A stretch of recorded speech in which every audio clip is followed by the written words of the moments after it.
Hello everyone, आपका स्वागत है हमारे इस चैनल पर। आज की वीडियो में एक बहुत इंपॉर्टेंट टॉपिक जो आपका फर्स्ट चैप्टर चल रहा है उसमें मैंने आपको मीनिंग बता दिया, उसकी डेफिनेशन बता दी इकोनॉमिक्स की।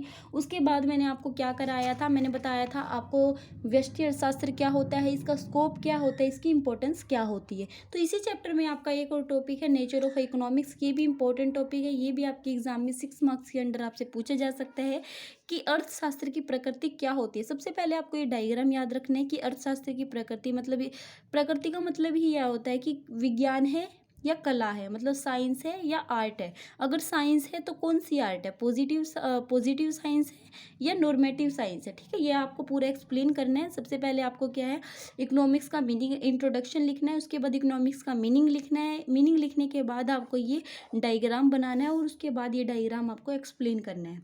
तो सबसे पहले बात करेंगे इकोनॉमिक्स इज अ साइंस। अर्थशास्त्र विज्ञान है। कुछ कहते हैं वैज्ञानिक की अर्थशास्त्र विज्ञान है, कुछ कहते हैं कला है। तो देखेंगे हम सबकी बातें किसने क्या क्या कहा है। जो ये है प्रो सेलिसमैन के अनुसार विज्ञान दो प्रकार का होता है। कि इसने क्या कहा है कि विज्ञान दो प्रकार का होता है, एक होता है सामाजिक विज्ञान, एक होता है प्राकृतिक विज्ञान।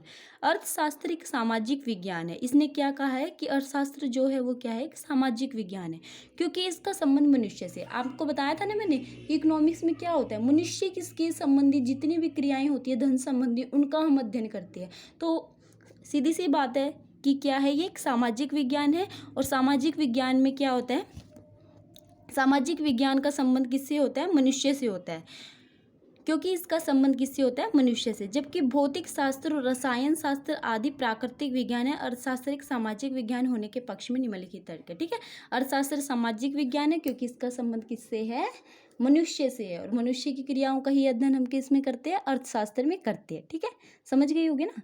आपको सबसे पहले क्या लिखना है कि अर्थशास्त्र साइंस दो प्रकार की होती है। एक होती है सामाजिक विज्ञान, एक होती है प्राकृतिक विज्ञान। लेकिन जो हमारा अर्थशास्त्र है वो एक तरह से क्या है, सामाजिक विज्ञान है, क्योंकि इसका संबंध किससे होता है, मनुष्य से होता है ना। सामाजिक विज्ञान समाज से रिलेटेड। ठीक है, उसके बाद इसको सामाजिक विज्ञान क्यों कहा गया है, तो उसके पक्ष में तर्क है। फर्स्ट पॉइंट है कर्मागत अध्ययन, सिस्टमैटिक स्टडी। एक सामाजिक विज्ञान के रूप में अर्थशास्त्र में मनुष्य के व्यवहार का कर्मागत अध्ययन किया जाता है। जो सामाजिक विज्ञान होता है, सोशल साइंस होती है, सोशल साइंस में हम क्या करते हैं, जो मनुष्य की क्रियाएं होती है उनका हम क्या है, सिस्टमैटिक वे में हम क्या करते हैं, उसकी स्टडी करते हैं। इसका केंद्र बिंदु उपभोक्ताओं की अधिकतम संतुष्टि, उत्पादकों के अधिकतम लाभ, समाज के अधिकतम सामाजिक कल्याण के लक्ष्य को प्राप्त करना होता है। जो सामाजिक विज्ञान होता है, सामाजिक विज्ञान का जो मुख्य लक्ष्य होता है, जो उसका टारगेट होता है, वो क्या होता है कि उपभोक्ताओं को भी संतुष्टि मिल जाए, उत्पादकों को भी लाभ हो और समाज का भी कल्याण हो। और सेम सेम यही बात हम अर्थशास्त्र में करते हैं।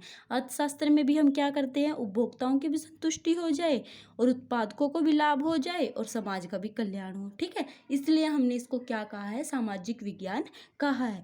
सेकंड पॉइंट है आपका वैज्ञानिक नियम, मतलब साइंटिफिक लॉज।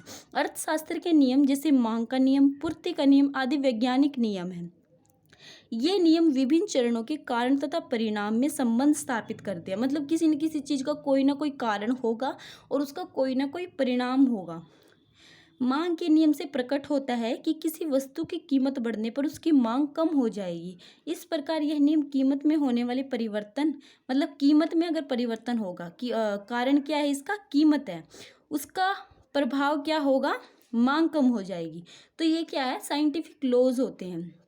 साइंटिफिक लॉज होने की वजह से इसको हम क्या कहेंगे कि ये एक सोशल साइंस है। सोशल साइंस के जो नियम होते हैं वो भी क्या होते हैं, साइंटिफिक होते हैं। हर एक चीज़ का कोई ना कोई कारण होता है सोशल साइंस में, मतलब सामाजिक विज्ञान में भी हर एक चीज़ का कोई ना कोई कारण होता है और उसका कोई ना कोई परिणाम होता है। इसी तरह से अर्थशास्त्र में भी होता है, इसलिए उसको हमने क्या कहा है, सामाजिक विज्ञान कहा है। तो ये 2 पॉइंट हो गए। उसके बाद थर्ड पॉइंट है इसी में नियमों की सत्यता, वैलिडिटी ऑफ अ लॉज। प्रत्येक विज्ञान अपने नियमों की सत्यता की जांच भी करता है। अर्थशास्त्र के मांग के नियम की सत्यता की जांच की जा सकती है। अर्थशास्त्र प्राकृतिक विज्ञान जितना निश्चित नहीं है, परंतु यह एक विज्ञान है, यह एक सामाजिक विज्ञान एवं कला है जो आर्थिक समस्याओं नीतियों का वैज्ञानिक तरीके से अध्ययन करता है। इसका उद्देश्य एक अर्थव्यवस्था की विभिन्न आर्थिक संस्थाओं में वृद्धि तथा स्थिरता प्रदान करना। मतलब इसमें भी लॉ होते हैं, इसमें भी नियम होते होती है, लेकिन जितने इतने सत्य नहीं होते जितने साइंस के होते हैं। जैसे उसमें तो क्या होता है, साइंस में जो बात कह दी कि हाँ इसका पीएच मान इतना है, इसका इतना है, तो वो बात सत्य ही रहेगी, हमेशा के लिए सत्य रहेगी। लेकिन जैसा इसमें होता है, इसमें कहा गया है कि कीमत अगर कम होगी तो उस चीज़ की मांग बढ़ेगी। ऐसा कुछ ज़रूरी नहीं है कि ऐसा हमेशा होगा, कभी कभी इसका उल्टा भी हो जाता है। ठीक है, तो ये क्या है कि इसके भी लॉ होते हैं, सामाजिक विज्ञान के और अर्थशास्त्र के भी लॉज मतलब नियम होते हैं, इसलिए इसको हम सामाजिक विज्ञान कहेंगे।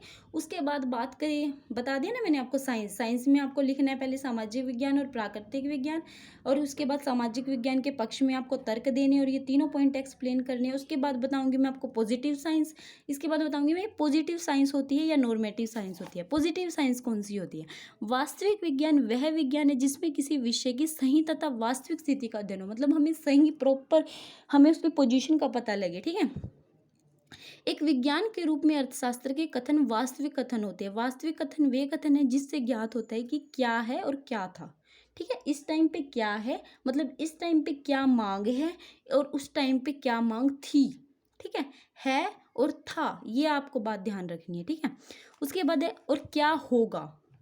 क्या है, क्या था और क्या होगा। ठीक है, भूत, भविष्य और वर्तमान, तीनों बातें इसमें की गई है।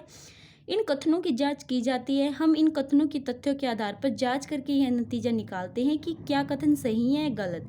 ये कथन किसी प्रकार की सलाह नहीं देते, हमें सिर्फ ये देखना होता है कि हमारी क्या चीज़ है और क्या थी और क्या होगी। ठीक है, उसको हम क्या कहेंगे, पॉजिटिव साइंस कहेंगे। उसके बाद हम रिजल्ट निकालेंगे कि वो रिजल्ट ठीक है या गलत है हमारा। ठीक है, उसके बाद बात करते हैं नॉर्मेटिव साइंस की।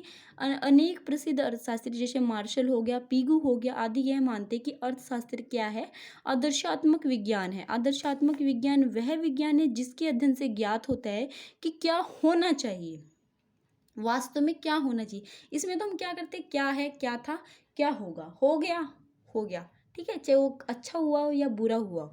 लेकिन नॉर्मेटिव साइंस में क्या होना चाहिए, मतलब बिल्कुल ठीक ही चीज़ होनी चाहिए वो।